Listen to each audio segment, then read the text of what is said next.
Try to imagine all life as you know it stopping instantaneously and every molecule in your body exploding at the speed of light. Total protonic reversal. Protonic reversal. Protonic reversal with your host, Conan Neutron. Broadcasting from a secret underground lair in Milwaukee, Wisconsin. A gigantic middle finger to everything that is rock about music, rock and roll, and corporate power. The thing is, though, if you don't laugh, you're going to go on a killing spree with sharpened nails. Confidence of a hero or a fool, I wasn't exactly certain which. Could not be more professional.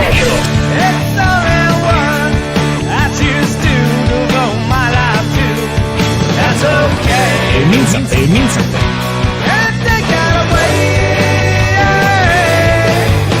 You know, that's my take on it.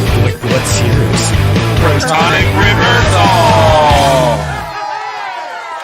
That's like a science thing, right? Indeed it is. Is a science thing, is a science place. It is a scientific fact. They were all up in your face. It's time once again for the one, the only Protonic Reversal. Welcome to it. Yeah, good to be coming at you. Episode 436. Kind of a heavy week. Of course, most people at this point have heard the passing of Jim Kimball, of Mule, Laughing Hyenas, Dennis and Kimball Trio, Ghost Forest, briefly the Jesus Lizard. A guest on this very show not that long ago, in January. This is now August at the time of this recording. So episode 415, so that was only 21 episodes ago. And that was a bit of a shocker. And, of course, these things happen as we all get older. And it's sort of a get older, die trying situation. But I just want to take a special moment to observe that he was a hell of a drummer, and a hell of a guy, and I'm glad I got a chance to talk to him. And, peace and love to his family. And world's a little worse off for not having him around in it. Tonight, I'm talking to another drummer, the Defenestrator, actually, from Yowie. And I'm really looking forward to that. But before we do that, welcome to Conan Neutron's Protonic Reversal. I'm your host, Conan Neutron. I'm a rock and roll lifer that's been touring and recording for 23 years, most known for the band Conan Neutron and the Secret Friends. Music is a huge part of my life and uses the format of this very long-running podcast to talk about music with musicians whose work I enjoy and respect, but who may not be household names. This is episode 436. Now, if this is your first time listening to the show, archives of it available for free, no ads, no sponsors, no kidding, at protonicreversal.com. However you want to support the show and get episodes sooner, $1 a month at patreon.com/protonicreversal will achieve that goal. And if you like the show, even just a single episode, please feel free to like, subscribe on your platform of choice, share it around the internet, even leave a review. All that helps people discover the show. It beats back the almighty algorithmic overlords. It's just a darn nice thing to do. By the way, you can tell I pulled an older script because it's 25 years now that I've been touring and recording, which, both seems like 100,000 and, 25 weeks at the same time. But it's very interesting that I bring that up because I'm going to be talking to someone that's been doing this for a very long time as well. And I'm interested because there's Yowie is a band I first heard about through the Skin Graft Yahoo groups, everybody. E-groups before that. Way in the, I remember, I think it was the late 90s. And just the world of Skin Graft Records. And just really interesting band, like just proggy, unabashedly proggy, and unrelentingly so. And then last time they were brought up on this show was not that long ago because they had they were on the compilation was Yow with Yowie, which I really appreciated. But interesting band with their own language. I always appreciate that. I always love showcasing these kinds of talents. They have a new one out, and let's talk to Shawn right now, aka Defenestrator. Shawn, how you doing, man? I'm doing pretty good, man. How about you? Good. I'm shocked with the Jim Kimball news, of course, but pour one out. Yeah, exactly. The real one. You guys, Yowie's been going for a really long time at this point. What year did Yowie actually start? 2000. Okay. Yeah. I was gonna say because I remember it was. Yeah, that's about when I started recording and touring too, as evidenced by me misquoting my own language that I still have to read somehow, even since I start doing that. Yep. And you guys have done you've had a lot of output since then, but maybe less so than some. I mean, I think Taking Umbrage is the fourth full length. Yeah. full length, right? But pretty meticulous in the construction. You're the ones who've been around since the very beginning. So walk us through how the world of Yowie comes to pass. Like how does this come together? You're just like, I'm gonna make the weirdest prog band you've ever heard. Watch me. Like what I mean, how does it come to be? Yeah, I mean it's weird even to talk about the word prog with it. I'm sorry to use the P word, but it's like one of those not, things that it's a shorthand, right? Yeah. Oh, totally. It's not a problem, but it is kind of funny because I think your average listener, when you say prog, they think like Dream Theater and Yes and Rush. Gentle Giant. Yeah, Gentle Giant, right? And Exactly. Yeah. Like if that's what you're thinking, then no, we're different than that. So, but definitely in the before. Because I think of like Heart of the Sunrise and Red and Discipline era King Crimson, that kind of like whoa, what's going on there? That's crazy. Absolutely. Yeah, it's like before, if you don't think that prog has to be a genre, and when I say a genre, there are genre rules in the same way that like punk rock, you have to play like 3 chords, or whatever. Right. There's like a spirit of punk that isn't exactly repeating the same thing. Prog can do that too, and it doesn't have to have like lutes and flutes and songs about wizards and shit. Then yeah, for sure, we're definitely, our music progresses a lot. And we certainly have the thing where we are not following traditional song structures. So by any reasonable definition, it's prog that is not like Dream Theater. Yeah. Right. And by the way, today I finally realized that you could rhyme lute and flute. Congratulations for that. And a lot of times people, when they're thinking of prog, they're not thinking of like Magma. Right. Or they're not thinking of like, Ruins or, or even Don Caballero or whatever. It's like they're thinking about it in terms of it being shorthand for. Okay, I'll give you a perfect example. I remember seeing a self-identified prog band that I shall not name that announced their time signatures between songs. Oh shit! To an audience that could not possibly have cared any less unless they had tried. They were, the guy was committing to the bit. I was like, okay, you're gonna keep doing this, huh? All right. And I was like, well, this is prog as a genre rather than being progressive in your your creativity. So yeah, if you want to throw out about your prog, I would definitely be like, oh, your song has one time signature. Yeah. Oh, fascinating. Neat. How'd you do it? How'd you figure out how to do that? But no, nothing's better than that where someone wants to explain their art ahead of time. Oh my God! Yeah, Here is how you are supposed to experience what you're about to experience. Let me explain it to you ahead. Is there any worse thing to do for any art form? Here's the correct way to experience this art. Okay. Well, here's the thing about art, though. Once you do it, it's out in the world, and it's in the eye or ear of the beholder, and it's not yours specifically anymore. That's right. And so. And this is speaking kind of to the larger question of creativity and whatnot, but had you been a guy who played in bands previously? Yes. Okay. Yep. So give me start me off. Give me the pre-Yowie Defenestrator. When I was I was a late bloomer playing music. I was not allowed to play music when I was a kid. So when I was on my way out of the house at age 17, right before that, I got a drum set. Prior to that, I had been sneaking into the high school jazz band room and playing during lunch and stuff. And that was my only actual experience with drums. I was just wanting to learn them really bad. What was the fascination with drums? Why was that what you gravitated towards? It was very clear. It was the Rain and Blood album. Nice. When I heard that the first time, who's been on this very show? Dave Lombardo. No shit. Mm-hmm. Okay. Well, much respect, because I Opposite surprises anyone. He's going to come on my show? Okay. yeah, Does he dude, know? all right. I'll take it. I'll take And it. then sidebar, and someone would be like, "This is the best interview. This is the best interview of a metal musician I've ever heard." And I almost want to be like, "Yeah, because I'm not a metalhead." That did it.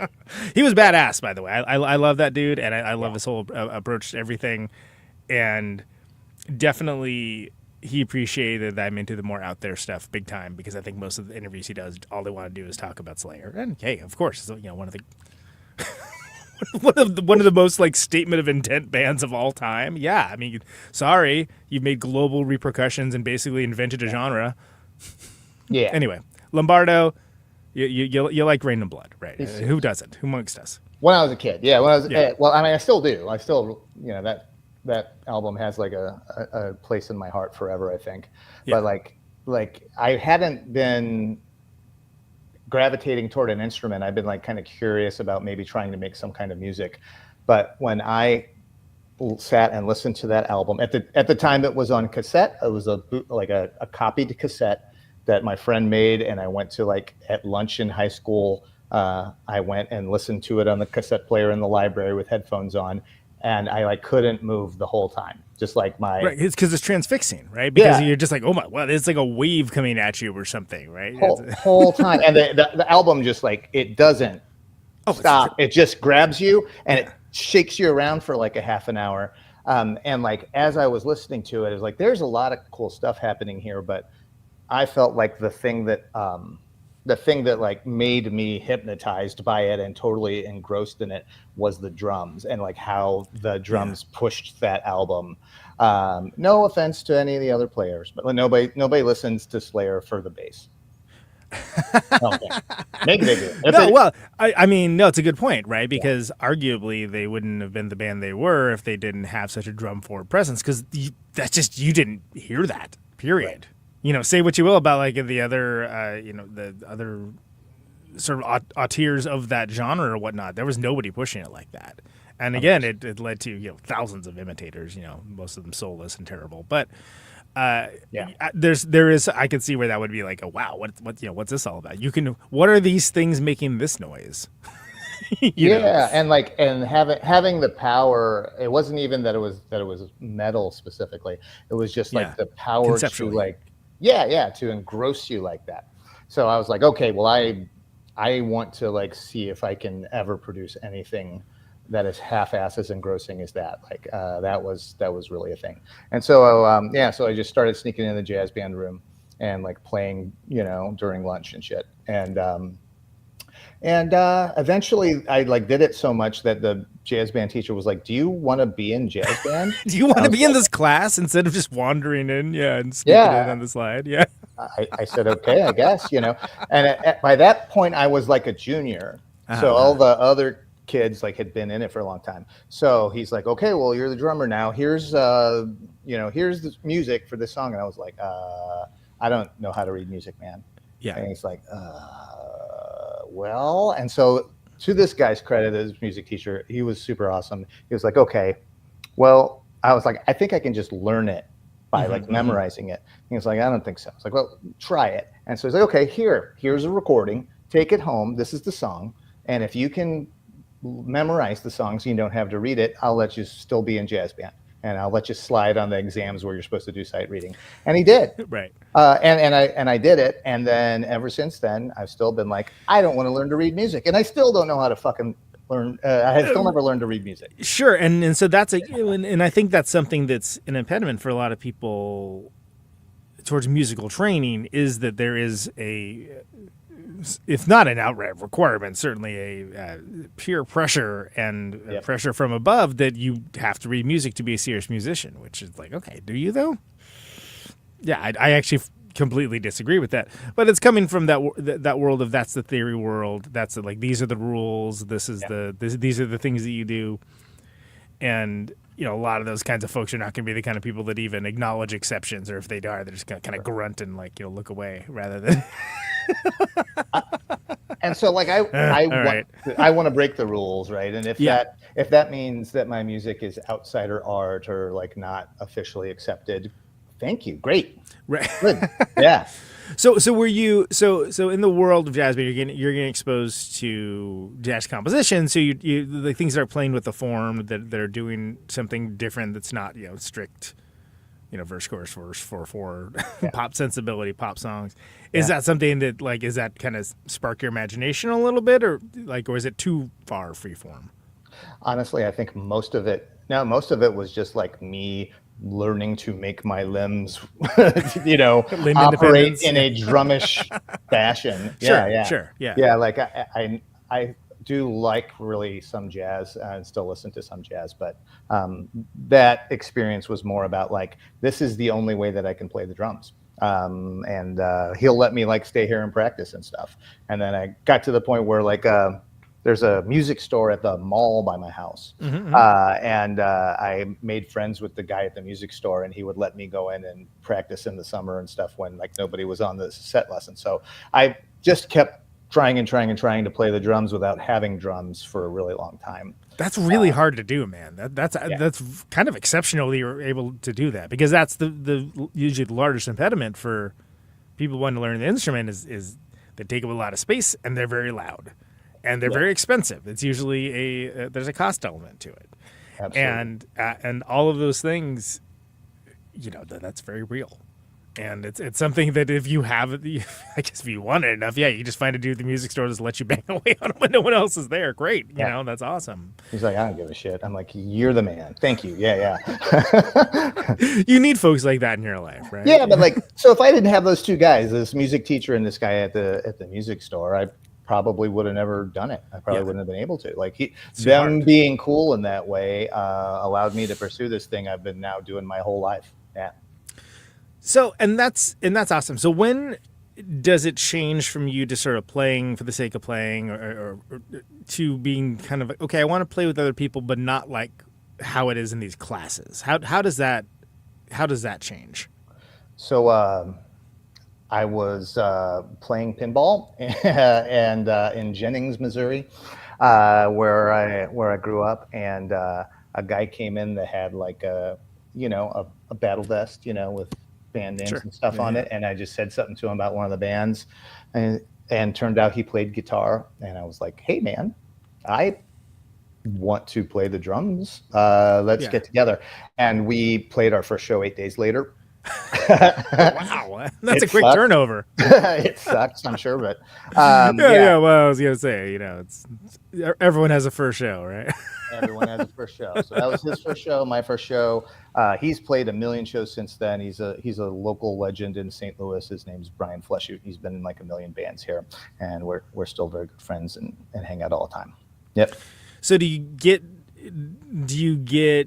the bug immediately from doing that, or is it something where it didn't quite gel just yet? Well, it was hard because at first I was playing thrash, and that is its own. Of course, you need 5 members to have a thrash band. Talk about a genre of rules, yeah. You can't.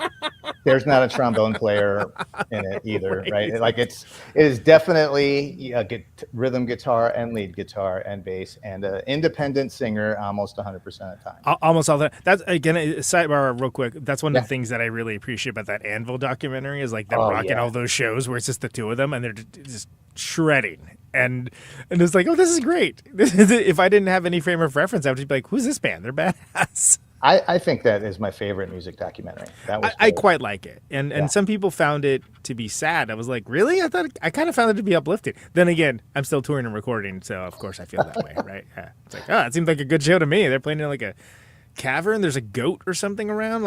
Great. I'm into all that stuff. That sounds wonderful. Yeah. But you're right. The thrash genre usually it's very strangely limiting and almost conservative in the way of what is and is not accepted. I mean, look at all the what is and is not true metal conversations, and then gouge your eyes out after reading all the threads. Worst. Yeah, the worst, the absolute worst. So I did that for a long time and played metal, and then some kind of punkish stuff here and there. Mm-hmm. But I kept finding essentially So like that experience that I had when I heard Rain and Blood for the first time, Mm-hmm. I kept feeling that like what I was doing was not transfixing, and it wasn't like pushing it. Like I didn't hear that album and think like, now this is real metal. I was like, this is just a overwhelming, powerful experience. Yeah, right. And they're like pushing boundaries. Like they're And that's you're and onto they're pushing something themselves. because that's one of the reasons why I feel like that album transcends. Yeah. Right? I think that's one of the reasons why even people that aren't metalheads are like, whoa, because it does get over, and it isn't necessarily because, well, when Kerry King does, but no, settle down. It's nothing to do with that. It's like this whammy dive was the perfect. this was where I'll tied it together. Yeah, and it's nothing to do with that. And in that same way that I think you don't have to be like a punk rocker to appreciate like the first Ramones record or like Minor Threat or Black Flag. When you hear the stuff that kind of both embodies and transcends the genre, you don't even need to say anything. You just know it's good. That's right. So you're more interested in that than playing thrash. Oh, 100%. Well, I was interested in trying to push myself and push the categories and the limits of music, right? I was just like, what we're doing is like in the genre. It's like we're kind of following the thrash rules, right? And the punk band, and we were kind of following the punk rules. And it's like, these songs are good for like what they are, but I'm not pushing anything. I'm coloring within the lines, frankly, right? Like, and that's not like that's not what I'm going for. I want to make experiences that are transfixing, you know? Right. So you're coming at with that being the goal, not necessarily like I want to play this kind of music in this way, but more like what can I do that would be, that would be stateful, that would be something that kind of overwhelms in a good way, and honestly, and also unique. Right. And I know a lot of people are like, nothing's unique. There's nothing new under the sun or whatever. I wanted to make music that was genuinely its own thing, which is harder to do than people realize, and it's also it's a double-edged sword too, because it's certainly in today's market. No, it's never been like necessarily an avenue for success to be like to be truly unique. But also, I do remember when punk rock, call it whatever you will, you get kind of goofed on. It's like, oh, that just sounds like this. Yep. Like why? What are they doing? And then now it's like people kind of aspire to that. Oh, we're a grunge band, and we sound. Oh my God, really? Like we used to use that as an insult, but all right. Yeah. It kind of blows my mind that like that's just a generational thing or what, but. I like that the idea is whatever it is, it has to be unique, because I feel like when artists find their voice, it's usually like, well, what's the thing that makes it distinctive? When you do it, why is it different? Lean into that and do that as hard as you can, and like get rid of all the rest of it. I mean, that's exactly my motto with it, or my approach with it, right? And that like I have to constantly push myself, right? I want to compose things that I absolutely cannot play. And in the failure of playing them, not even close, right? Yeah. And the failure of being able to play them, you'll come up with something really awesome, right? I mean, that's man, that's very relatable. So how do you get on the road to doing that? Like, how does that come together? Does it you start trying to make the music first? Do you try to find the collaborators first? Like, what's the first step there? So I had a collaborator built in. So a good friend of mine, and at that time roommate, and founding Yowie member Jeremiah Wantzowitz. Sure. We just kept like talking about how like genrefied stuff was, and how we were not even happy with ourselves for like we're doing it too. Like we're pissed off at the kind of cookie cutter shit that's coming off of the radio. And we're pissed off at ourselves for participating in it. And we just like sat down and said like, so what are the rules that we are hearing that are bothering us? Right. And we just made a list of all of the rock rules, basically, right? Fantastic. Of like the things that you're like, Jesus, like when you hear, this feeling when you hear just like the first couple notes of a song, and you're like, I know how the rest of it goes. I don't have to hear. I already know it. I can tell you how it goes. Here comes the solo. Here comes, all right. It's all like paint by numbers stuff, right? So we just wrote out like what the rules are, and then we said, all right, let's try to make music that does not follow one of those rules, right? And that's what we did. We said, like, just let's make stuff and see if we can make music that steps completely outside these rules that maybe people don't consciously think, like, I want to make sure that I'm keeping it this way or that way, but that we just need to step outside of it and see what we can do. Right. If we have liberated ourselves from those. Yeah, maybe it's not any good. You know, maybe like there's a reason why those rules are there. Yeah. You know, okay, well, but it's worth, anything worth doing is worth trying. And it's interesting that almost defining what you are against. I mean, that's a pure punk rock philosophy, right? That's where like punk rock came from. Yeah, I mean, it's you know, it's that contrarian, like me. digging deep. Yeah. But understandable too, because so what year is this that this is happening? This is about 2000. Yeah. New metal is pretty big. Yeah. Which is like, oh yeah, let's take all the like aggression of punk and like make it just totally empty and devoid of any like message whatsoever and suburban angst, because that's really what we needed. Yeah, it was kind of a and a scratch time. DJ. I mean, like, you need a scratch. Oh yeah, everybody had a DJ. Yeah. Oh my god, what a dark time to be alive. Yeah, no, there was a lot of track, and then and you know, like whatever. I feel like there's always like the pop products. Like that's not anything that's going to be going away anytime soon. But that was definitely the scourge of new metal had only just begun. Which, by the way, completely rehabbed by a much younger generation. And not completely rehabbed, but there's definitely bands and albums that they're like, oh, that's good, actually. I'm like, I'm not saying anything. I don't want to start a fight, but man, that Woodstock '99 documentary. Have you seen that? Yes, I was like having to explain to some people who were a lot younger at that time, like, the horror. It was like, you are about to stare into the abyss. This is Apocalypse Now, right? Yeah, exactly. Like, you're you're going not down gonna the river. This, but this is what was happening. Yeah. This was the biggest music in the world, and it's, you know, and this was rebellion, which is just like the saddest sentence ever. Where it's like, ugh. Yeah, and you know, "F you, Dad" is like probably the most cogent philosophy espoused by anyway.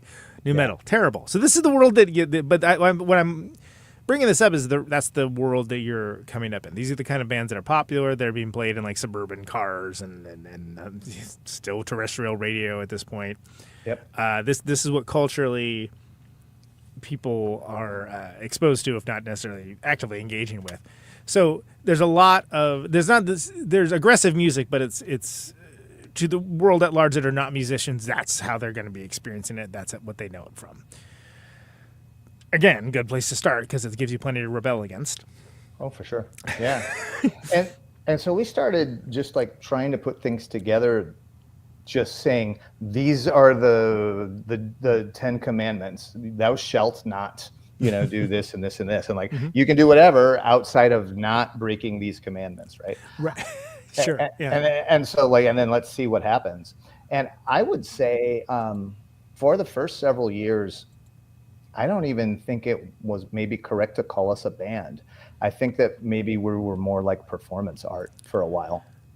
Interesting. Okay, yeah, because you're leaning heavily on sort of like the abstractions of creativity and what does and doesn't make a band, right? So sure, yeah, that makes sense to a certain degree. It was like in some ways, and this is kind of funnier now to me, but it wasn't funny at the time. In some ways, it was like what we did is we found like the essence of regular music. We are going to play anti-music at you, and you are going to experience the opposite of music according to these rules, and we're going to see what happens and what happens in the crowd and stuff like that. Yeah.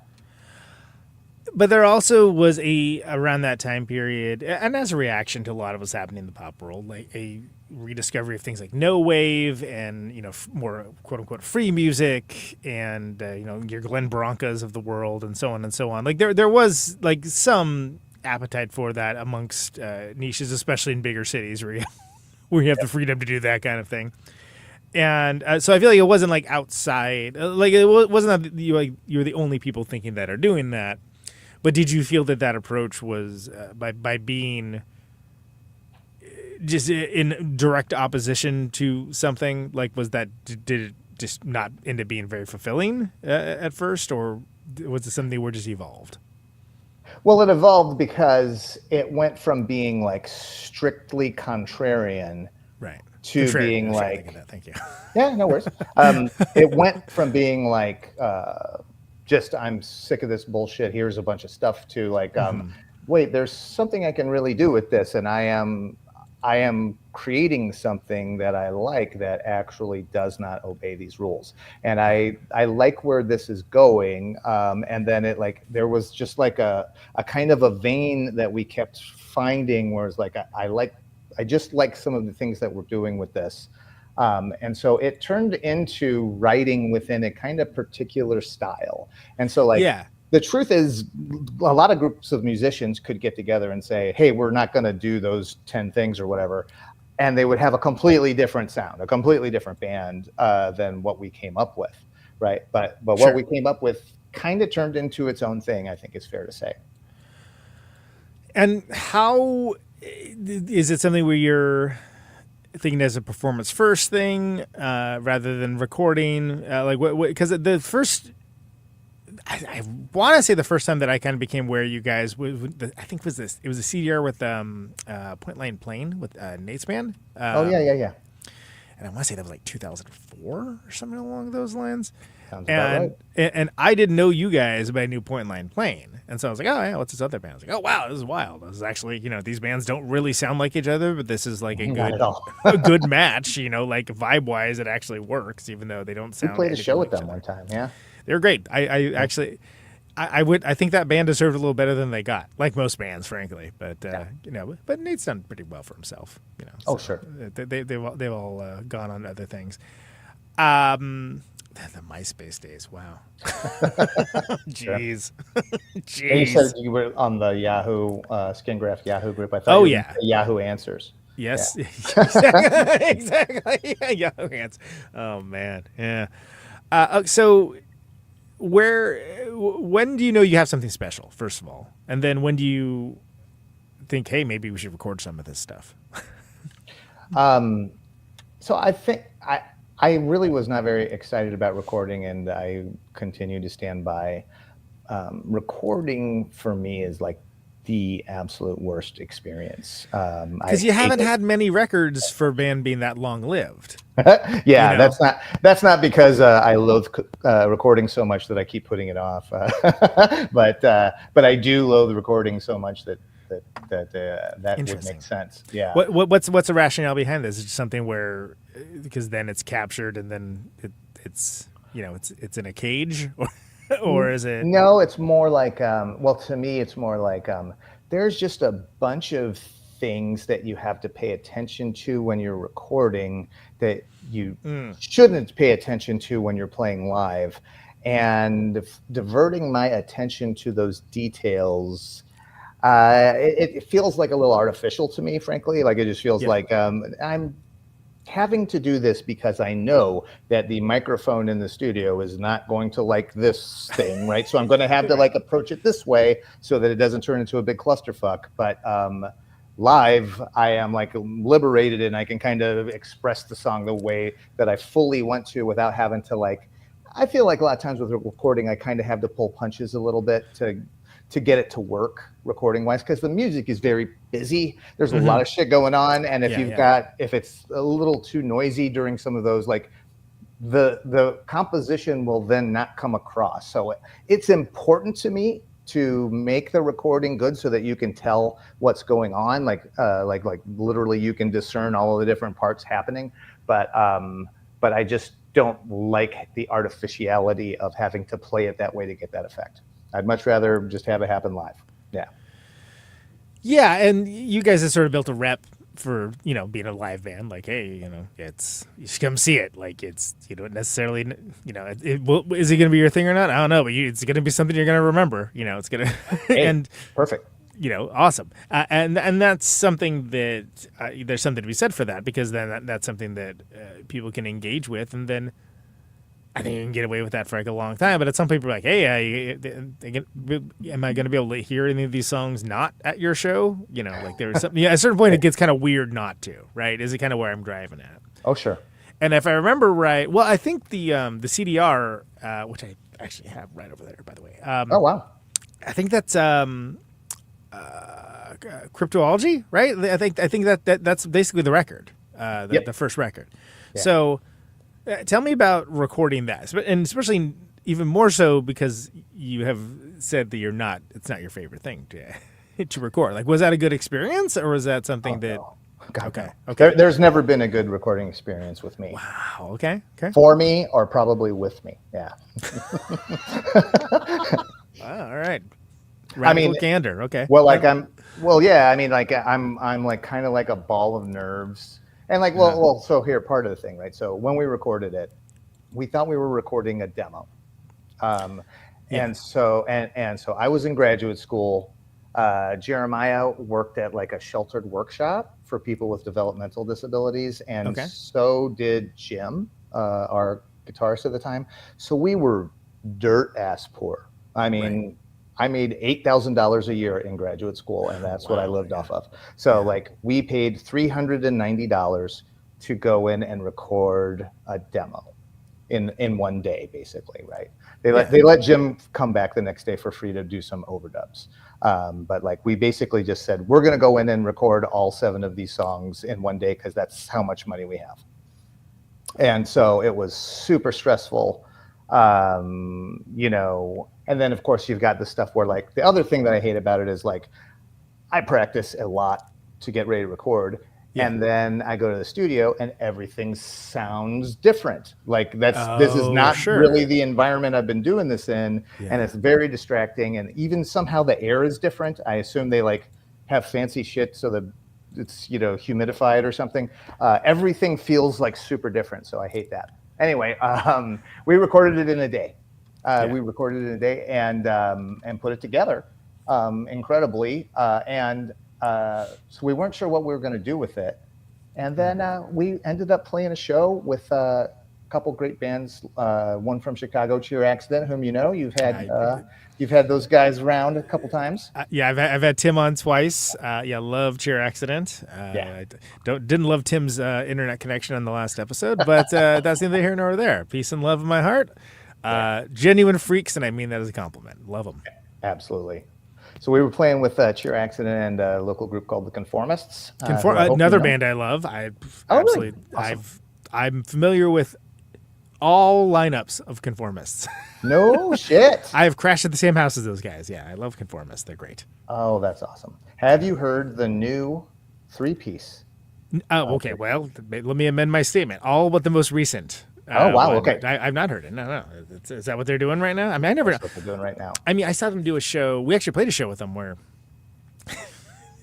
they played as if the volume had been turned down to like 1. So they were just like, they were playing, but it was like, yep.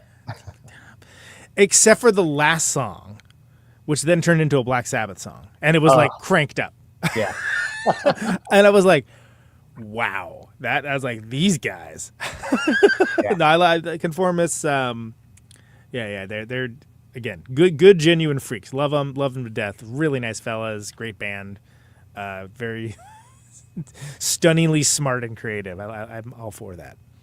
You got it. Now, like for a lot of time in St. Louis, like if a weirdo band would come through, it would be okay. Well, so it's going to be the Conformists and Yowie, and then this band, and then right. There's another band called Scarecrow Radio that was often on the lineup, and it was like, if it's weird shit, those are the people you call. Those are the ones you better make sure that are available. Yeah, get them on. Yeah. So, Sorry to digress there. So. Yeah, recording it's not a comfortable experience for you. Basically, it's shit. You're not loving. You don't have a lot of time too. That doesn't help. You know. No. Like I recorded my first album in graduate school, and my second album like on my internship. So like both of them just super stressful times in the non-music part of my life. That's always sucked. So this last 2 at least didn't have that going on. But yeah, we recorded it, and then like we were like, okay, I don't know what we're gonna do with this demo, but we have a demo now. And then we played that show, and the guy from Skin Graft was there. He's like, hey, I'd like to sign you. And we said, okay. Well, we have a demo. He's like, no, it's great. So, Okay. Well, we don't have a demo. We have an album, and now we're on a label, and we have. So it was really shocking because like we still kind of didn't even really consider ourselves a band, like not seriously. Okay. And like even up to the end, like. So we did the mixing and mastering ourselves, and we had no idea what we were doing. We just stole some software off of the internet, and and then just like fumbled. Statute of limitations is long since passed. Don't worry about it. Exactly. You can't even do that now. So like we just like fumbled our way through it, taught ourselves to do it, and then sent it off. And the guy was like, "Hey, so what are the song titles and what is the album art?" And I was like, "Oh, we don't have any of that. I don't know." Is that why it was all names that started with T? Yeah. Yeah. We were just like, this one's called Tony. Okay. This one's Tara. Yeah, it was like right before the album came out. He's like, I was like, the songs don't have names. He's like, poor Mark, like, yeah, it's like, well, they need to have names. Son, the album needs names, and there has to be some kind of art or whatever.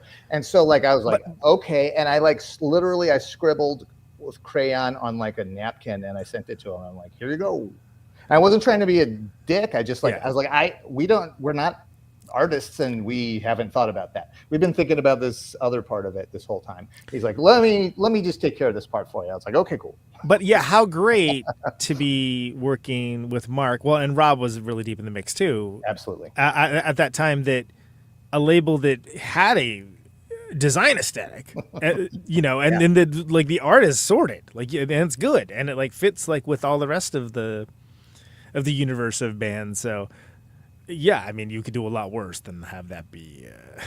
Oh yeah, have that be who's taking care of it, right? We definitely got lucky with that, and just having like a blank front of the album probably was not the best idea, but it was like we were still kind of like opposed to the idea of actually being a band, so I think we were still like ambivalent about it, Right? Like, are we a band really? Should we have artwork? That just seems kind of. Not really. It feels disingenuous. Like, I don't know what kind of art goes with this music. I have no idea. Didn't even think about it until it was like time to print the record, So did you feel that like the engineer kind of got what you were doing at all on that record? Ish.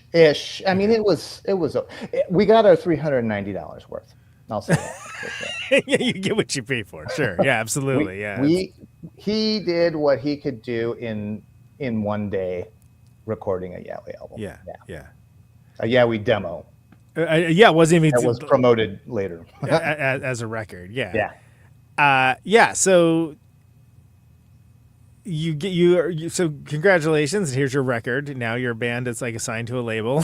Yeah. and you have a record. like I can't believe this is happening the whole time. Yeah. Yeah, exactly. And serious? It's pretty wild. I remember 2004. That's when everyone started wanting to talk about quote unquote math rock again. So it's sort of like there are elements of what you guys were doing that's like, okay, kind of like fits in that no was wave before stuff. Math rock became this like other Midwest emo twinkly thing. Yeah, I'm talking about the hard stuff. Right. Well, I know, exactly. but like the terminology is rough, man. You say prog and people think Rush. You say math rock and people think like this town needs guns or something. Yeah. And then you're like, oh, well, no, not that either. I don't know what to call this shit, man. Sorry, but I didn't mean to interrupt. No. I mean, that's the whole genre thing, right? And that's endless debates in record stores about this very thing. Yeah. And especially when things just change. Where it's like, okay, well, what does noise rock mean? Okay, well, it means something totally different now than it did 20 years ago, which meant something. 100%. And then you always get people, well, what about stuff like? Well, no, that's just noise music. So, and that is a different genre. Like that is, it's like, oh god. But then it's also like, well, is a band that sounds like Helmet and Unsane? No, not necessarily. What do the Butthole Surfers sound like? Okay, because they're definitely, they fit like whatever the hell that band was up to, which I love. Anyway, so you're in the leader card genre wars. Yeah. And you have something that I feel like it's a record that whether the recording was that way or not, there's a certain kind of lightness to it, Yeah. almost, like and it was notable to me because that's a genre that people are just talking about prog, man. People are just very serious. So this is serious business. We're making serious music. It's like, okay, Yeah. we get it. We understand. Let's talk about your guitar, Toad, Yeah. right, or whatever. The thing about my guitar. And our shit was like, so this bass amp that someone left in my garage a long time ago, we turned the knobs up. right, to right. the top. It seems to turn on, and we're just gonna blast through this. And Yeah. this is what it sounds like. Not exactly gear snobs. Yeah. Right, exactly. Like, the gear proletariats, if anything. But it kind of stood out because of that, because there was this sort of push towards, this austere sounding, pristine recordings and things along those lines. While at the same time, like there being, people picking up tips and tricks from Steve Albini, and also just, what does a band in a room sound like? Okay, it sounds like this. Okay, what's ways that we can juice it that it'll sound dated in 2 years? Great, we'll do that too. So all those things are happening. So then, what's the next stage of Yowie? Because there's a while. Because I feel like it's a while to the next record, right? It's like years until you do the next record. But there's plenty of stuff that happens. So I'll tell you, this is maybe the first time I've said this in like an interview or something. Everybody seems to assume that it takes 7-8 years in between the Yowie record because we're like wacky scientists, like with our, beakers and shit, and like just meticulously going at it for 8 years consecutively. Yeah. But here is the dirty truth. After every Yowie album, someone has left the band. Got it. Okay. So that has been a major. So it's not that we are not wacky scientists, because we are. Very well. Both these things can be true. Yeah. That's right. The Venn diagram here. But yeah, no. So after every Yowie album, there has been a protracted period of trying to get someone else who, for some reason, wants to play this music and then can play this music. Right, Yeah. right. Because there's wants and then being able to, right? So that makes sense. Yep. So that there was a shit ton of that. So Jeremiah had left the band. Jim and I spent years trying to find a new guitarist. We couldn't. To save our lives, we auditioned people all over the place. Basically, after a while, Jeremiah and the other two of us, we reconciled our differences and then went back at it for Damning with Faint Praise. As we're getting ready to record that, Jim tells us, like, by the way, as soon as we record this album, I'm out. So then we found Chris Troll, and then Chris Troll learned that album and then wrote the next one with us. And then both of those guys are gone. And then I had to completely recreate the band this time. So I'm just the last man standing. At this point. Right. It wasn't like you were the brain trust necessarily. Oh, by the way, I don't want to give a short shrift to the AC/DC thing, because I thought that was a great release. Like I thought that was an awesome and Thank you. In the spirit of AC/DC being one of my favorite bands, but I don't want to hear a bunch of songs that sound like AC/DC playing AC/DC songs. I want to hear completely different things, and boy, did that scratch that itch. Let me tell you. So, contrary to the vibe that I just gave off, that I just talked about, we spent some stupid amount of time on that, because I also have I'm going to be slightly snobbish. I have an abiding love for AC/DC that involves Bon Scott. Sure, that's when I say AC/DC, that's what I'm talking about. Is like, okay, I think we can hang out then. Yeah, I mean, Back in Black is good, and there's maybe like a record of good songs like since then, and there's been a lot of records, my friend.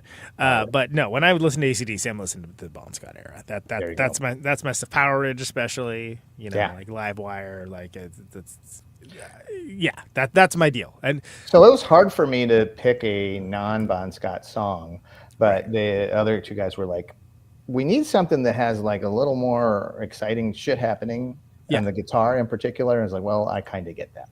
Like, we're not going to do something from like Dirty Deeds, Dirt Cheap, Yowie style. That wouldn't make much sense. Where it's like the simplicity is the point. So what do you do, right? Yeah. But then, Thunderstruck is like, great. It's like here's a case study in hammer-ons. Okay, wonderful. Like that's it, and it works. It's exciting. It's like kind of like it's got a more interesting structure than I think some people give it credit for. Like it's.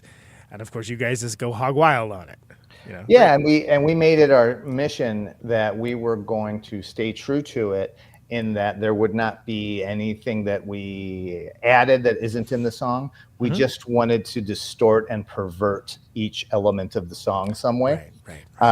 Including the vocals. So, and oh my God, those lyrics are like unbelievably bad. Like so bad that I kind of like come back around and like them again. Like they're almost Dada-esque genius because they're so bad. Dude, I mean, yeah, if you stop and analyze, it's not great, man. Like it's but like look at Iggy Pop, same way. Someone's like, ooh, yeah, all right, it's like something where it's like, oh, the song's great, but it's like, wow, those are some terrible lyrics. Clearly, nobody's paying that close attention, or nobody has, Not about the lyrics, hopefully, thankfully, yeah. I guess not. Not the works of Keats. It is not. So, yeah. No, but it is kind of funny that. But again, I think that release worked, and all the bands kind of put their own spin on everything too. I still really like that, yeah. And by the way, recorded it for free on a Tascam 8-track cassette player with my friend Chris Corca. Let us record it at his house. That's fantastic. So we're just like, and we did that in like, I think it was like 2 hours. Took like a year to write it, and then like 2 hours to record it. In keeping with our mission statement. Right, exactly. I think that was also, well, I already knew you guys, but I think that was the first time I heard Colossomite. I think it might be the first time I heard Mule, too. Oh, really? Yeah. I'm trying to remember if I'd heard Mule before that or not, but. Anyway. Man, let me tell you, talk about live. Chad Popple in particular in that band, force of nature to see them live. Absolutely. Yeah, I'm a fan. I came along pretty quickly to them, but so all right, so you got that, and then someone always leaves, basically. Someone always leaves. Yeah, I don't know how to interpret that, but something about making a Yowie album makes someone say, get me the fuck out of here. I'm out. Cool, but I'm out. Yeah. So Damn Me with Faint Praise, you do that at Key Club, right? Yeah. Is that right? That's right. We tried to channel Sly Stone and his cocaine through that Flickinger board. Right. That's if it would embolden the recording a little bit. Didn't Scott Evans mix that too? Yeah, he did. Yeah, that's right. That and the next one. Yeah, because I was Scott's been on the show twice, I think. But met him like pretty early after him moving to the Bay Area, pre-Kowloon Walled City even. He was playing in a band called the Turks. Oh. And then, got to see Kowloon Walled City got one of their first shows was like opening for Replicator's last show. And a bunch of people stood outside when they played, which is like, all right. And then next year, I was there at that show. I'm like, smoking outside. Yeah, come on, people. Which, how many times have we heard of that story, right? But it was like, put it on your CV for bands you've seen live or whatever. Exactly, they put on your resume, exactly.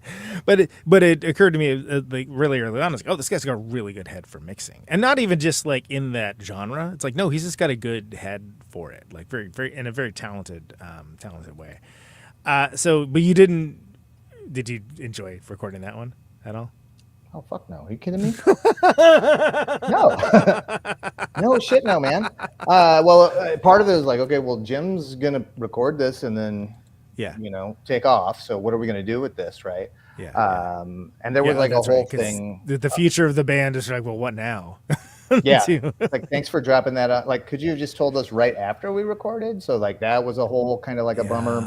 And it was pretty freaky. So we were worried about it as we were doing it, I had sacrificed quite a bit to finish that album in my like professional life. I had allowed that album to guide several important decisions for me. So I was like, I really need this to have been worth it. Damn it. Right. Yeah. So there's a lot of pressure associated with it. Almost like a sunk cost fallacy sort of situation, right? It's 100%. You can't. Yeah.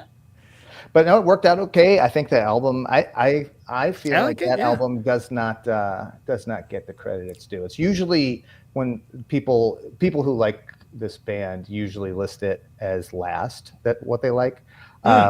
Interestingly, the current lineup both like it the best. Yeah, I mean, I think it's one of your best personally. I mean, for whatever that's worth. Okay. One of the 4 best. Yeah, I was gonna say there's not that many to pick from, but Yeah. you know, it's funny that I guess it's all in the ear of the beholder, right? So, but no, I thought that was a strong record. It was like one of those things where it's like, oh, okay, oh yeah, those guys, cool. Oh yeah, that's good, right on. You know, it's one of the few times I've been like, where do they get that band name? I usually don't care, but that's one where I actually didn't know. Where I was like, where did they get that band name from? That's a pretty good band name. And do you know now? I don't. So a Yowie is an Australian Bigfoot, essentially. Oh, fantastic. Okay. Oh, which is on there's like a Bigfoot and a freaking pterodactyl or something fighting on the first record, right? It's supposed to be a chupacabra, but yeah, Okay. everyone thinks it's a pterodactyl, and I thought it was a pterodactyl the first time I saw it. Oh, okay. I am informed as a chupacabra. Don't you know your cryptids? Yeah. Jeez. We regret the error. Yeah. God, Okay. man. Study your cryptids, sir. What are you doing with your spare time? Nice. So basically, it's like in the Sasquatch Bigfoot family of. Okay. Cool. All right. Yeah. That's Yeah. good. Yeah. We just had like a million possible band names, and you know, I'm a bit into science, and Yeah. part of that is that I kind of have an abiding love for extremely unscientific things, like people that are really into stuff like, you know, cryptids and stuff like that. Yeah. Yeah. Sure. I just like really kind of enjoy watching them describe like what they think is like the secret mystery of the universe here and there and stuff like that. Right. So I was like, yeah, that one's really appealing to me. And I just love the fact that like, yeah, Australia has a Bigfoot, but they're not going to call it Sasquatch. Or Yeah, it's a Bigfoot. Yowie. They got to call it Yowie, of course. So it's like the fact that Australians have a Bigfoot and then that's what they call it just felt perfect to me. Sure. Yeah. It's like, you know, it's like they call them bikies down there instead of bikers. It's like bikies. What? It's like, Well- yeah, bikey with a shine. I'm like, okay. Whatever you just said, but okay. But then like English, American English is like absolutely insane too. So who are we to talk? All right, so another lineup change, right? Immediately afterwards. Yep. And how long does it take to get that going to get the next for after Damien with Fame and Praise? 7 more years. Well, Yep. I mean, that's like, what are you doing in the interim? Like, what is just like staring at the wall? That one, a lot of it was then training Chris Trull up. Right. And we sure. wanted him to learn the previous songs. And Yeah. learning these songs is like a big ask. It really is. There's a lot And, to them. It's not like you're learning Back in Black or something. Yeah. Yeah. And so a funny thing about that, because we probably tried out 60 or 70 people for this band over the years. And even people who are like really into it and play weird shit, and then they say like, I can do this. I want to do this or whatever. And then like I'll send them like a chart of how the song is organized or whatever, and everything. Most of them are like, wait, what? Right. And you can tell like they didn't like listening to it and kind of appreciating it and like really getting into the nuts and bolts of the structure are two different things. And it's like surprising to just about everybody, like how the songs are put together. And it's very counterintuitive. Like not trying to be difficult with it, but it ends up being difficult. Yeah. As a listening experience, it kind of ends up being maybe something of that way. Yeah.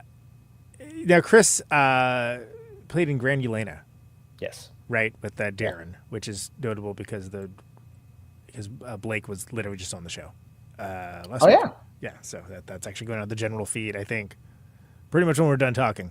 So that's a small world. World. Great drummer. Yeah, really great. So that comes together. You got a Yowie again. Yep. Did the songs come relatively quickly? Does it kind of take a while to get together with somebody new? So weirdly, at that point, Chris was the new guy. There was a period of time of him like having to catch up. Sure. It's a And lot at of that material. point, then like Jeremiah moved to like 2 hours and something away. And so then Chris and I wrote a whole lot, and Jeremiah had like kind of like I would say more of a back seat for the third album than he was really deeply involved with the first two. So like a lot of it, we even had to write some of his parts for him because he was off doing other things, living farther away. So again, it's just like, well, fuck. Now we got to write the parts for the whole band with two of us, and that takes a lot of time and stuff. So and our deal there was we wanted to. We had toured Europe with Damning with Faint Praise, and we had found that like people were like dancing and moving in Europe, whereas in America it's usually dudes standing still with their arms folded, Like puzzled looks at and Going, chin stroking, some light chin stroking, perhaps. Interesting. Fascinating. I know what I should do. I should announce to everyone all of the different meters that are going to be row ahead of time, and then they'll be like, "Oh, okay, I get this." Well, you see, there's a 7/8 push here that goes into that'll definitely take it to the next level. Then we'll have metric modulation. Right. I just like do that. Jesus like get out a chalkboard. Like, the Pythagorean theorem and the all that shit. Anyway, the whole time I was looking at that band, I was just abort, do not do this. What are you doing? Like I secondhand embarrassment for him. I swear. Like I cringed so hard that I strained a muscle. It's turned into a singularity. So that was our deal with that album. Is we wanted to see if we can keep doing the weird shit that we did, but give it like pretty well like a sense of movement throughout each song. Like nothing where there's like a lot of like weird rests or stuff like that. More like there's like a pulse, and maybe the pulse changes a lot, but like we wanted it to be like driving. That was the goal. Definitely. See if we can induce movement, Yeah, I mean, like if there's if we said he has a dance record, that's probably the closest thing to it, right?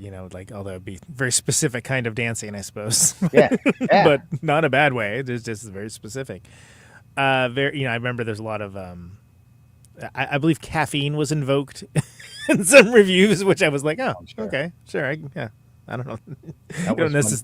It was truly maniacal at some points, writing that shit and getting it all together. Yeah. Right. Yeah. Well, and that's I think there's a single song under like 6 minutes. Is there?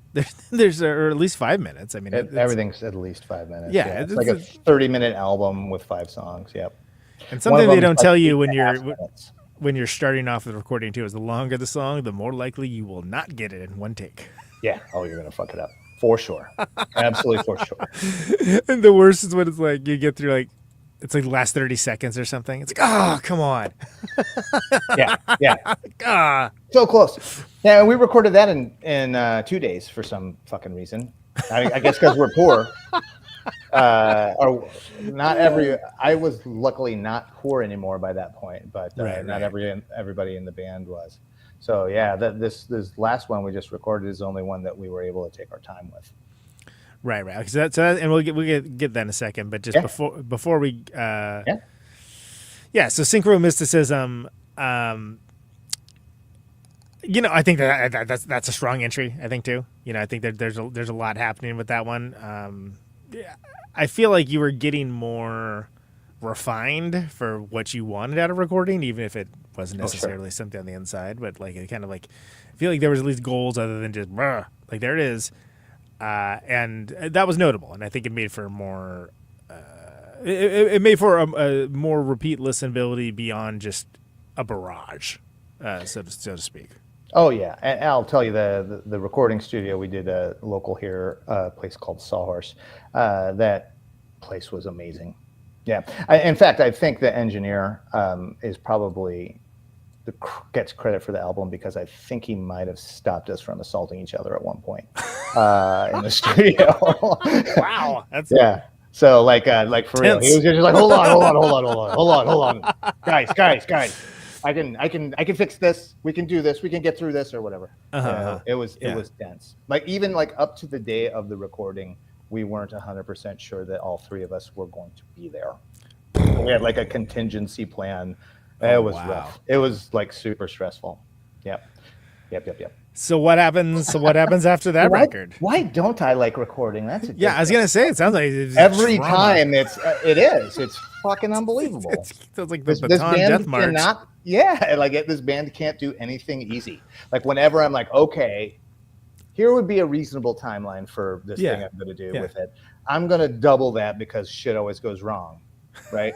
And then it's like, it's actually going to be 7 times what you doubled. Like, fucking goddamn it. It's just unbelievable. So, and also someone's going to quit. Of course someone's going to quit.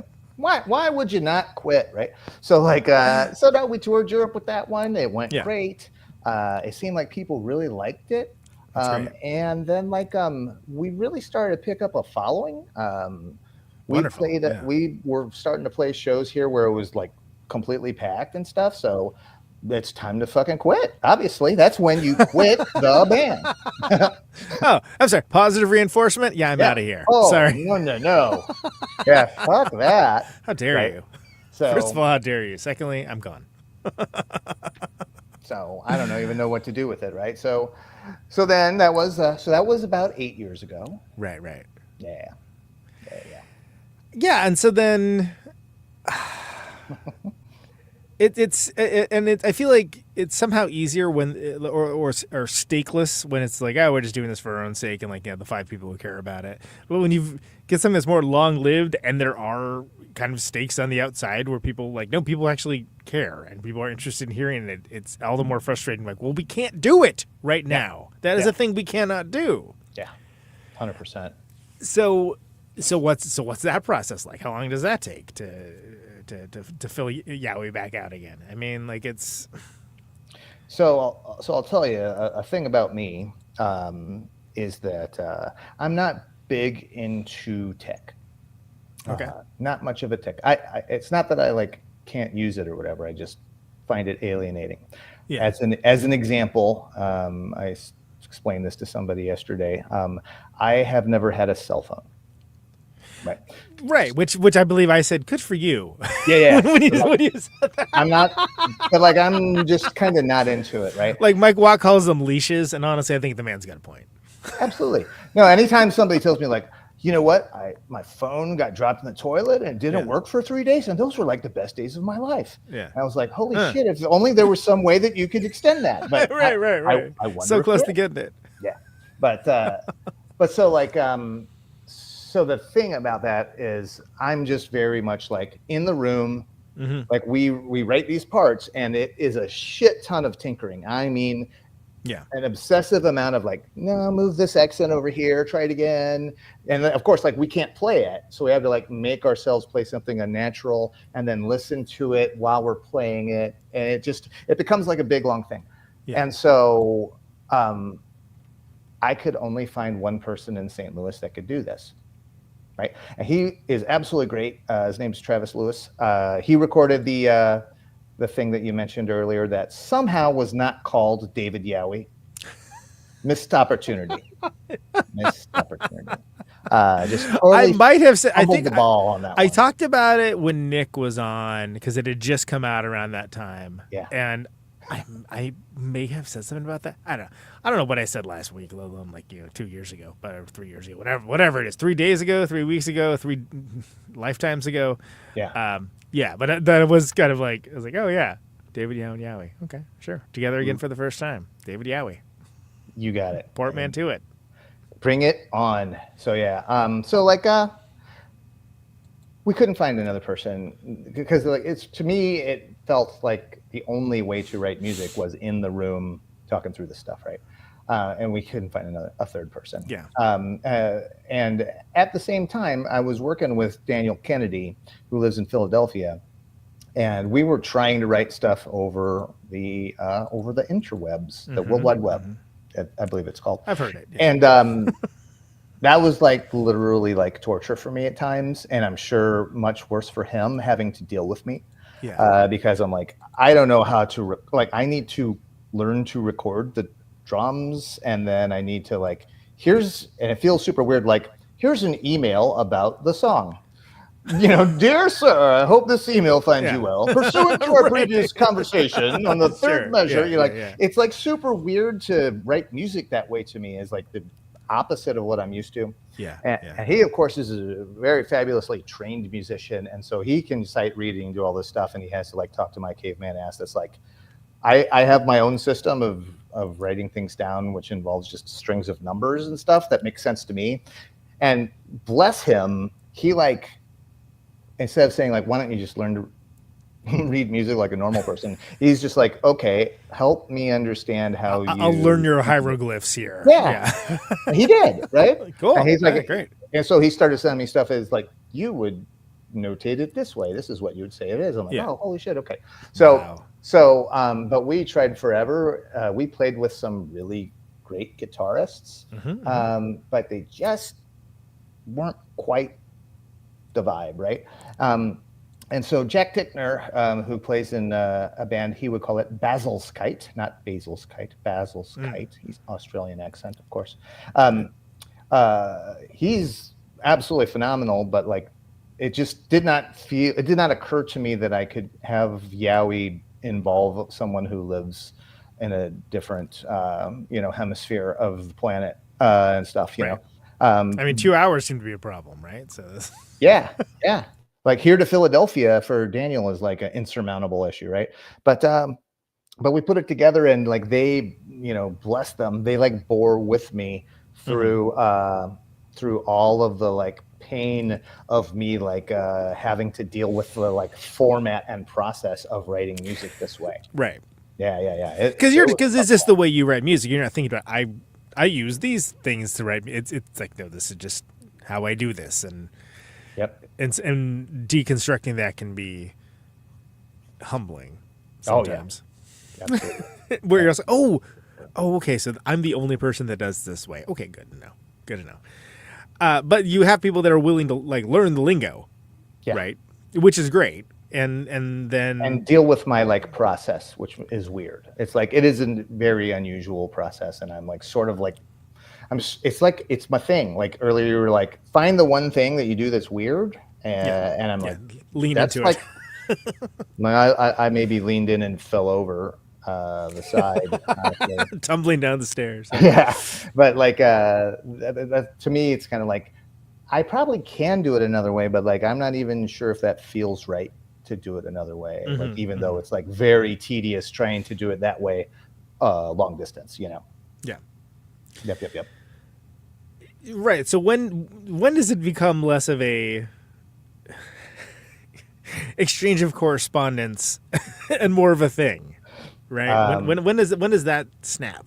So last year, I packed up my wife's Honda Civic and my drums, and I drove to Philadelphia, and Jack flew in from Wollongong, Australia, and we met each other and said, hello, it's very nice to meet you. Let's record a Yowie album, which is the most idiotic statement anyone has ever said. Right? Sure. Like this is the first time we have ever played together in a room, and we're recording, right? So a little bit of pressure on the like recording process at that point. Like you have literally never even met this person before, and now we have to like lay this shit down that is like not very easy to play and pull it off. But luckily Daniel has a studio in his house, and he knows what he's doing. He's like really good at it. So we didn't have to pay what I think I calculated would have been like fucking $60,000 in studio time. It was like unbelievable. Right. You weren't on the clock for it. Sure. Yeah. That's right. That makes sense. Yep. Well, and that's, and I think that's become more common now. Just you can get the musical background ahead of time before things that you would be, I'd only find this about this person out, month 9 of playing in a room on Tuesday with them. Yeah. You can kind of get that more ahead of time now. But it is always still a little like, all right, let's see what this is going to be. All right. I think it's going to be good. I mean, there's every reason it should be, but we're going to find out. Guess we'll find out together as a family. It's recording. Yeah. And this is going on your permanent record. Here we go. And it's your favorite thing, recording too. Yeah, so exactly. So how quickly do you acclimate to each other? Does it pop in fairly quickly then, or does it take a little doing? So this is like unbelievable but true. Having all three of us in the room playing at the same time and trying to do these like super complicated songs, somebody was going to mess up here or there. Yeah.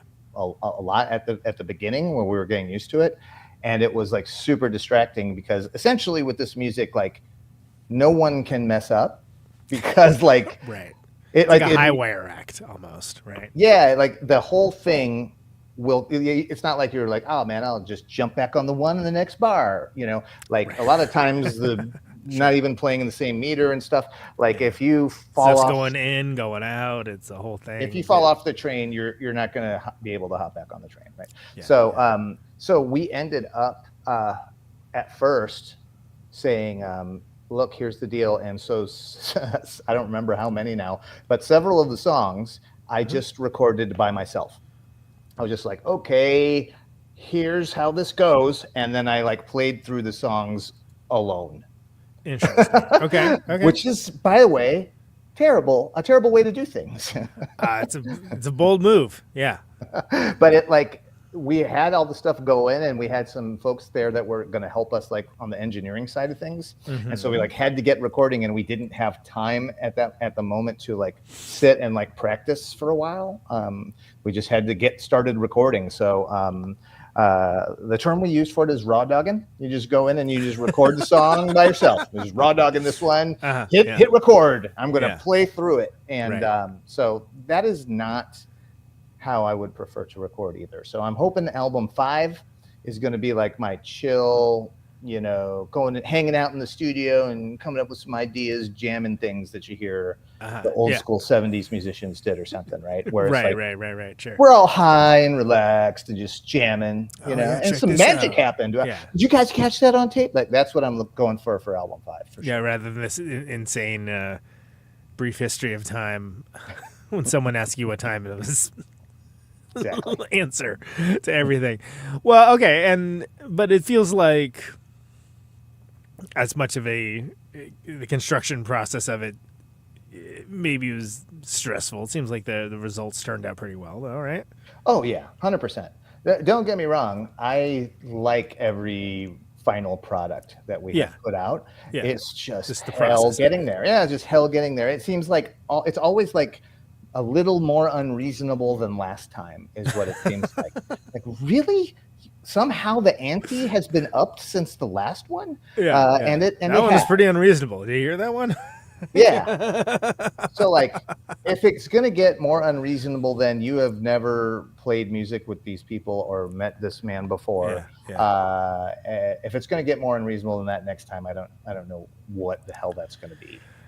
Some kind of like Saw plot where I have to play the song correctly or my liver is going to get ripped out or something. I don't know. I don't know what it's hard pressed to think of a scenario, frankly. I mean, you kind of got me there, I guess. You have to play it while having sulfuric acid in a glass on your head and you can't move your head. It's going to be something. It's like some James Bond contrivance where the supervillain's trying to kill you inside the entire time. A hollow volcano. Yeah. Right, exactly. For sure. All right, so you make this record this insane way, you know, and is it something where do you just take it song by song? Yeah. So you're like, okay, are we trying to like finish a song first, or are you just sort of like, let's see what we can get and kind of go from there? Like, what's? If I recall correctly, I mean, pardon the term, but I raw dogged several tracks. I think maybe the first 3 before we like circled back and then said, let's start assembling these together. Yeah. And then luckily by the time that had wrapped around, then we could have a more reasonable approach. We got everything dialed in with the engineering side of things and stuff. It was just like unfortunate timing that we basically had to start recording immediately upon like, hello, nice to meet you. You don't even get how you do. You just got to like start going. Yeah. It was like just, you know, things could have gone better with the like the way everything came together there, but we made it happen. And I think the end product, I think this is the best recording we have had. And Yeah. I think the last one that we did here at Sawhorse was really good, but I think this one tops it. I think, but I'd be interested to see what other people think. Yeah, no, I mean, it's. I haven't had tons of time with it, but I think it's great. I mean, I think it sounds killer. I think it sounds. I mean, it's strangely accessible. Yeah. Considering the process of what you're telling me, which just sounds like, I don't know, punishment you inflict on somebody, maybe, but Yeah. You have sinned. This is your penance. and you will atone. Absolutely. Yeah.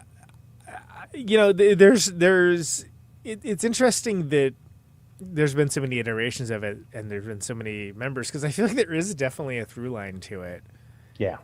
and you can't even say that with a lot of bands that have had consistent members. No, that's true. That's true. Yeah, and like this one, like the process of writing it was wild, because every previous album, at least it was me and Jeremiah.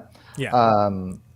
And this one, it was like all new strings, right? And so new guys coming in, new ideas, and we had to answer the question like all the time, like, well, what exactly is Yowie?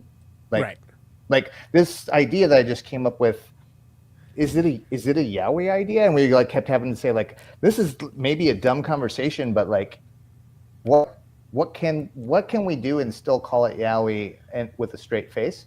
Yes. And without, so that on the one side is like, how far can we push it before we don't really sound like it should be called Yowie anymore? It's something entirely different, right? Yeah. And then on the other hand, how do we make it so that this doesn't sound like a Yowie tribute band with like people that are trying to play Yowie hard, you know what I mean? Yeah. So like it was like you need your own voice, but we also need to like understand like kind of the essence of the philosophy of the band and kind of see how it worked. And so that was like a constant kind of conversation of like, what about this? And like not only is it good and do you like it, but does it fit like the concept of this band? Which I didn't have to ask before when it was like me and Jeremiah very much. It was like we know what it is. Right, but exactly. But then you're changing up the alchemy in a different way, and that's something interesting too. That I think it's almost the stakes are different when there's no stakes at all. That's one thing, and when you're like Radiohead or something where everybody knows who the hell you are, then that's another thing. But when you're somewhere in that middle of, you know, you don't necessarily, there aren't think pieces that are going to be written about, well, when Yowie released his latest song, you know, right? They clearly were listening to Noi. Okay, all right, you know, yeah, and that's an entirely different kind of pressure and and a different level of engagement. But it is somewhere you really have to be able to focus inward and like look at your own compass and your own. Yeah. Okay, what am I looking to get? What am I looking to get out of this? What am I looking for other people to get out of this? How does this work now? Yeah. And I think constant question asking all the way through it. Yep. Right. And I think it might actually be helpful in some ways that you've had to do it before, but it's certainly, you know, the frustratingness of just not having, you know, always having this new element that can be an asset, that can be a liability. Maybe it can be both in the same sentence. Who knows? You know, and it's nothing to do with the player in question. It's just that, no, it's going to change. There's going to be something that is different about it, always, because something has changed. It to be. Yeah, I want it to be, definitely. So if you're embracing the change, I feel like then you're in a position where, okay, then the question is, what does this become? And I think that's a strong position to be for someone that's creatively pushing, that's not going to be like, you know, all right, this is, you know, it's the Ramones and this is our 8th record. All right, I think we all know what's going to sound like, you know, it's yeah. and I love the Ramones, but it's also like, all right, that was a specific decision to like, no, we're going to stay in the Cretaceous period. We're not going to move past that. Okay, well, you're doing a good job of it, so you can do that. But no, I think that it's a ship of Theseus too. You know, like how many parts of it change can it still be called the same thing? You know, if you get to a certain point. And these are larger questions I feel like we have different answers for now than we had in like 1972 or something along those lines. Oh, sure. And I think that there's more... Well, there's less appetite for things to be different than they were or different from already known commodities, I think there is a understanding of that artistic need to change and to create and be different. I'm a big Wire fan. You know, I love how their first 3 records, you know, they don't even really sound like each other. I mean, they do because it's Wire. But if you only know from Pink Flag and you hear Chairs Missing, which I think is a masterpiece of their best one, you'd be like, what is this? Yeah. What are they? And then they make a goth record, right? It's like, what has happened? Is this the same band? But it's like, that's a perfect example of a band that just, they're going to do whatever the hell they want to do. Yeah. No, that's always great. And I think that there's something to be said for that. So it's interesting that, I mean, I think it's a very strong record. I think this is like, again, there's only 4 of them. So, you know, it's not like the hard ranking necessarily, but I think you're in a super strong position. And I know you've got some stuff planned for this, and I think people are going to respond really well to it. So the question there is, okay, like how much of this is going to be, you know, when you're running around in London and in Germany and whatnot, like how much is it just going to be new stuff? How much of it's going to be like, you know, the hits? You know, it's going to be almost entirely new stuff. Yeah. Yeah. It just seems like that'd probably be easier at this point, right? Definitely for the 2 new members. Yeah, I was gonna say not for you, but for those guys. Yeah. For those guys, yeah. It's like definitely. But I mean, honestly, we also we're just really happy with this record and really proud of it, and we are excited to see how European crowds are going to do it. So like the way we did this record, we recorded it, and then we're like, we gotta maybe just play a few shows. So we played 3 shows, and they were fun shows. But we were kind of also just testing how are people going to respond to this. And for those shows, it was nothing but our album. We just played the new album, right. And it got exactly what we were hoping for. Really good. That's great. Good responses. Yeah, so that's cool. It's always kind of good. I feel like I was so up in this for so long that I felt like I was starting to lose perspective. I'm like, is this good? I thought it was good, but now I can't tell anymore. I don't know. I'm going to play this for someone else and see if they give me the stink face or what. So it was really nice to get some objective perspective on what was happening. Well, because it's like we were talking about earlier, right? This is you can get really far down the river into Colonel Kurtz territory, pretty easy if you're not careful. And then you're like, what is music though? Okay, settle down. Take a step back. It's gotta be okay. The horror. The recording is the horror. Yeah. I really dig the artwork on this one. I think it's super cool looking. How did that come to pass? Oh man! So again, it pays to be on Skin Graft Records, right? You know? Right, exactly. But oddly enough, Mark Fisher, his brother-in-law, happens to be his name is Arnulf Rodler, and he heard our music and said, "I really like this band. I'd do some art for him." And Mark approached us and explained kind of what he does, which is just insanely detailed. It's really hard to even kind of describe, Yeah. But it's super cool looking. It's like, oh man, what is happening there? You know, and he was like, it seemed like there was a good match, and that was the first time for him where I was like, when his art was brought to our attention, where I was like, now that art fits the music. It really does. No, absolutely. I totally agree. It is there's something I don't know, what's the word I'm looking for? That it's man, there's a perfect word for this. It's uncanny. The art is uncanny, and you look at it, and if you can kind of appreciate it at kind of different levels and closeness of detail, and it's almost slippery somehow, visually slippery. It's a slippery set of hundreds and thousands of lines. Yes. Yeah. Which is wild. And so I feel when we're writing our best, we have that trait where you can hear what's happening at the song at kind of different levels. You can hear the big picture, or you can hear smaller interactions, and that kind of stuff. So No, it's pretty arresting as an image, which is good. I mean, that's what you need. That's going to reduce the size of a postage stamp for people to look at on their phones. definitely. So but I think it absolutely it fits the band, it fits the mood. Like I think it's pretty solid looking, and I think there's it's a gatefold LP jacket, right? I haven't seen it at the time of this recording. I haven't seen it physically in person, but I imagine that's going to look pretty badass. Frankly, it's in Belgium. It's waiting in Belgium for us right now. Yeah. Well, so then, like, how much practice are you going to get in before these dates? You're going to be in Europe, but again, the time of this recording is it's 2025. Tour is not started yet. Record is not out yet, but they're in our personal future. In October and November, you'll be running around Europe. That's right.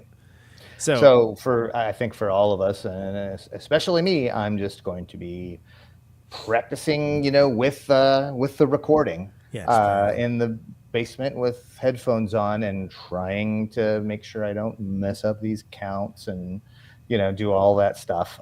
And it's a lot different than practicing with two humans. Recording. Oh yeah. Yeah, practicing with like a wave file is a different thing. It turns out it's a little different. Yeah. Yeah, weird. It's weird how that works. But so we're gonna do the shit out of that, and we were able to. So our first show's in Brussels, and Daniel was able to find a studio that has like equipment there, and it's like €10 an hour. Oh, great! So you'll be able to get some time in all together, just in a room. So we're gonna show up a few days early and like try to practice for the first time and see how that goes. Yeah. Like no roll shit. the bones on this before we do 2 months of dates. Okay, great. Yeah, at least it's not like, hello, nice to meet you. Now we're touring. Go on stage. Now you're at least acquainted. Yeah. Like literally, this will be the most. You can pick him out of a practiced police we've ever lineup. been. Great. Yeah, exactly. Yeah. I mean, the pressure with that is fucking stupid. But we are taking some of the pressure off, spending a little extra money, and just going to spend some time there and force ourselves to try to do it like we're doing this naturally, and that we're not just reenacting us playing it with the wave file or whatever. Sure. Yeah. There's going to be some natural changes to how that works. Sequencing of the vinyl and the digital are different. Is that an aesthetic decision, or is that 100% an aesthetic decision? Okay. So there was in particular there was an end of a song that just felt, and Daniel was very passionate about this, that like it just feels like it should be the end of a side of a record. Got it. Yeah. And it doesn't necessarily need to be that way on a CD or for some kind of digital release, but like for the physical act of like, okay, that's the end of that side. That's where that side needed to end. Flip it over. And of course we also have the weird thing where it's like our songs are like odd lengths, and so you have to like figure in the like what is roughly equivalent on the other side of the vinyl, so you don't have like 23 minutes on one side and 8 minutes on the other side or shit like that. Yeah. Although one thing I always wanted to do is do 21-minute songs and one 20-minute song. That'd be good. Yeah. That's although writing a 1-minute song, it's very difficult. I have never tried it. It's let me tell you, it's very difficult. I'm obsessed with the Residence commercial album. Is the reason why I've even ever thought of this, where it's all like 60 different 1-minute songs, and they play them on AM radio. Did they? Oh, I haven't heard this. Okay. Oh, it's awesome. It's like some of my favorite stuff they did, but just, I mean, it's a minute. It's over before you know it. It's crazy like how quick that goes. So it's like one of those things where it's like, man, respect, because they did that in the 70s. Yeah. They were way ahead of their time in a lot of respects. 100%. Oh, yeah, absolutely. But that would be my extreme example. 21-minute songs and then one 20-minute song on the other side. If you get a chance, there's a local musician and sound engineer named Ryan Wasaba. Okay. And he does a series of 19-second songs. Wow, 1 minute. It's like a prog rock opus compared to those. Wow. Okay. I would say check him out. Okay. For his 19-second song offerings are worth it. That sounds fantastic. I mean, like There's something to be said for taking, arbitrary deadlines, arbitrary Indians on things. It makes you think about composition differently. We did a whole split single series, and the whole point is like, well, whatever it does, it can only fit on one side of a 7-inch record. That's So, right. wrap it up. That is the shape and size of your canvas. Paint whatever you want Yeah, on it. exactly. That's what you've got. And it was awesome. Honestly, like we came up with stuff that's like I probably would have gone on like that would have repeated at least 2 more times if I had my druthers. But it's like that's kind of neat. They just sort of like kind of Yep. Cut out the fat. Yeah, Get to the point, man. There's something to be said for that. Concision. So, when did you become Defenestrator? Which is one of my Defenestration is one of my favorite words. It is the best word. Honestly, that's probably the main reason for it, right? Yeah. It sounds tough as hell if you don't know what it is. If you do know what it is, like, I know what that is. That's awesome. It's just a damn good word. And for almost 30 years now, when people say like, oh man, I just need to throw that out the window, I'm like, you mean defenestrate? Like, I'm not going to allow people to not use the word. It's the most awesome word ever for the thing you've just talked have the about. opportunity. Like, don't blow it. Don't blow it. Don't throw things out the window. Defenestrate them and move on with your life, right? These are the freedoms that your ancestors died for. Yeah. Well, so honestly, it's just kind of funny, but like we talked earlier about me being a contrarian, which is definitely true.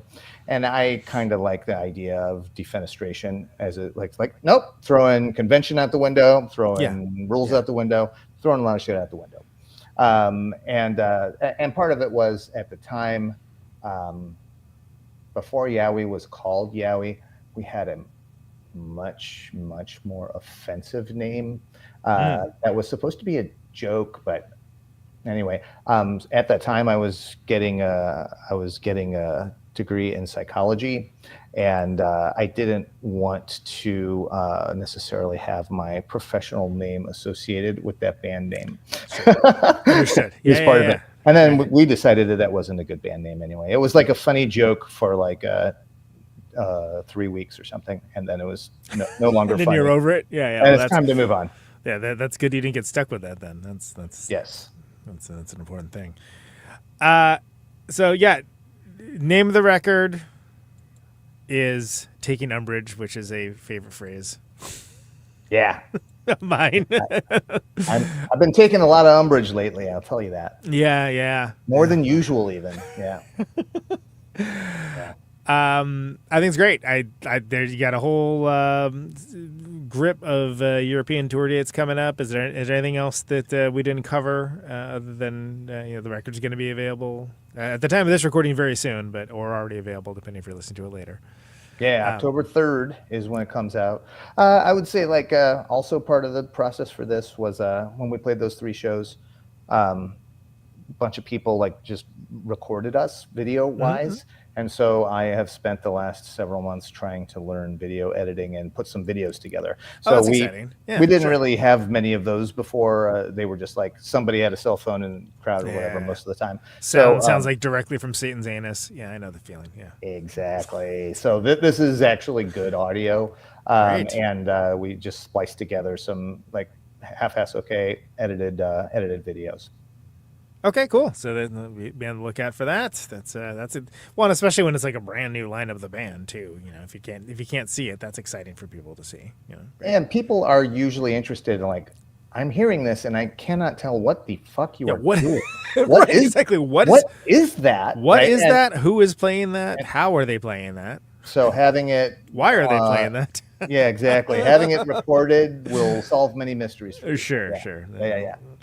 All right, it's been great having you, man. Thanks so much for coming on the show. It's been a blast. I really enjoyed the deep dive. Last thing, only canned question I ever ask on the show, and you can choose to interpret it however you like, but why do you do what you do?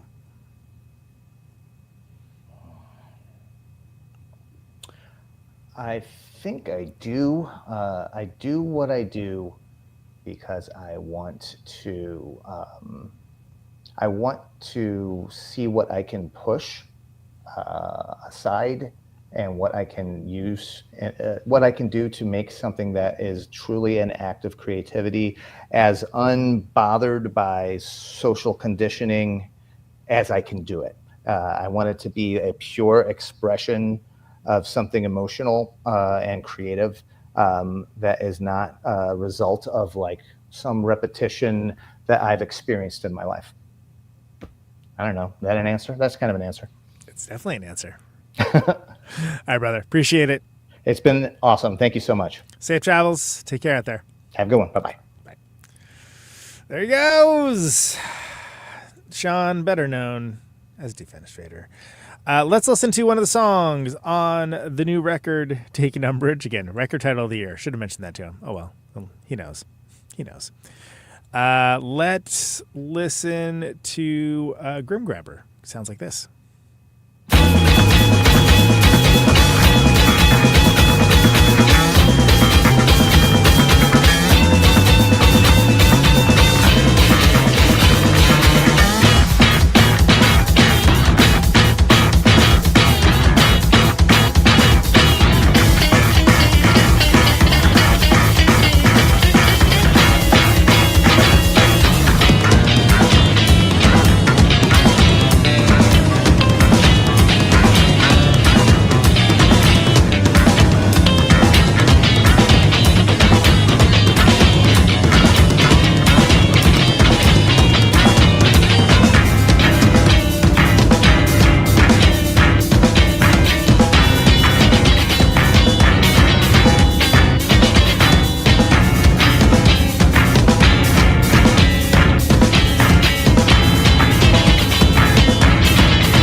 All right. That was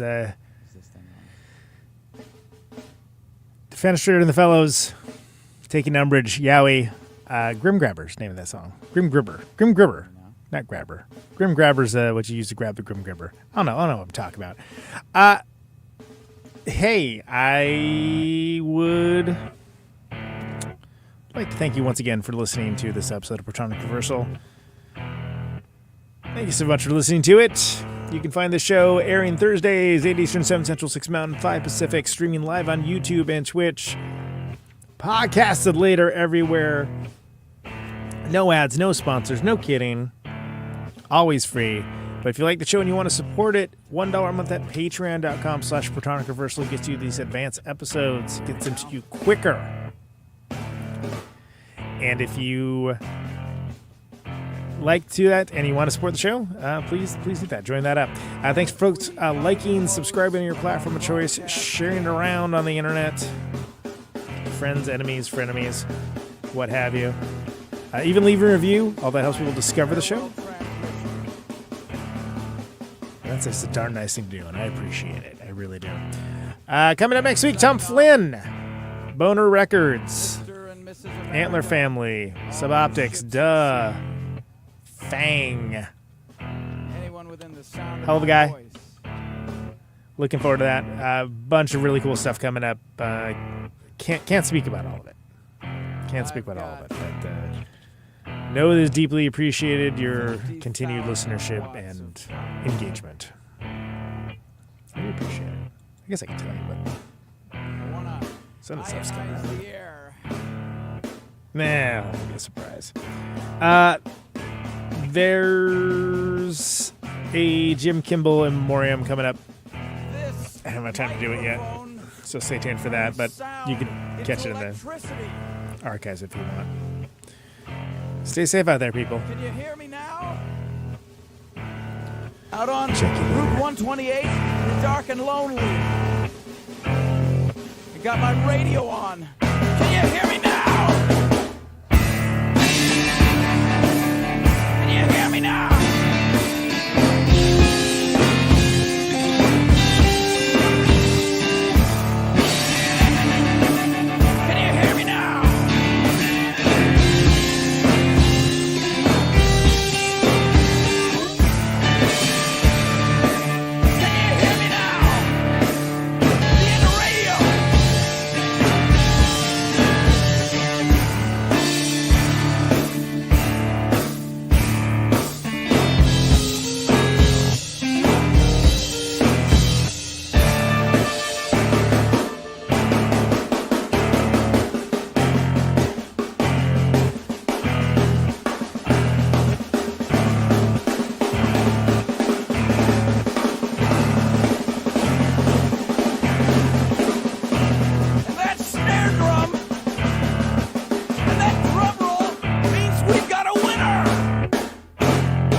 Welcome to my top 10.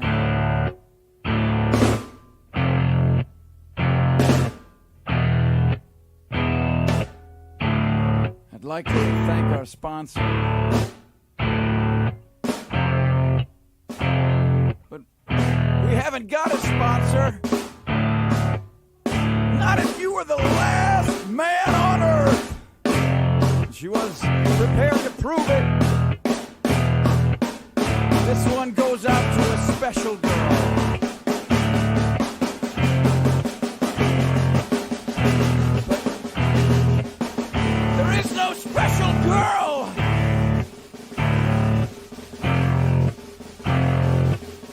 It's the end of radio. The last announcer plays the last record. The last what? Leaves the transmitter.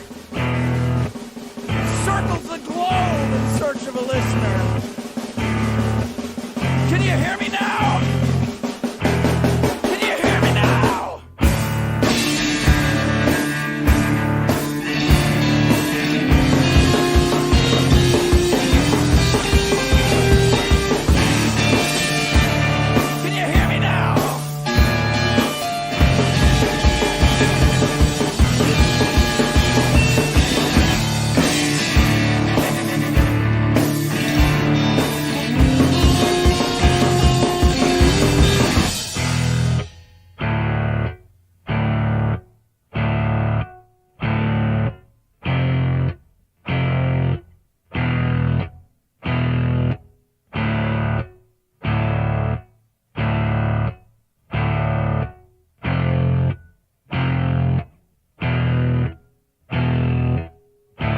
really broadcasting if there's no one there to receive.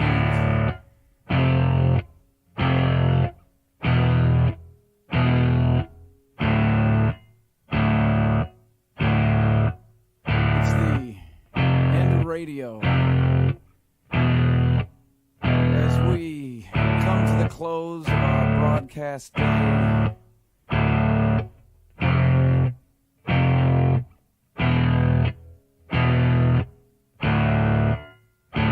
got my radio on.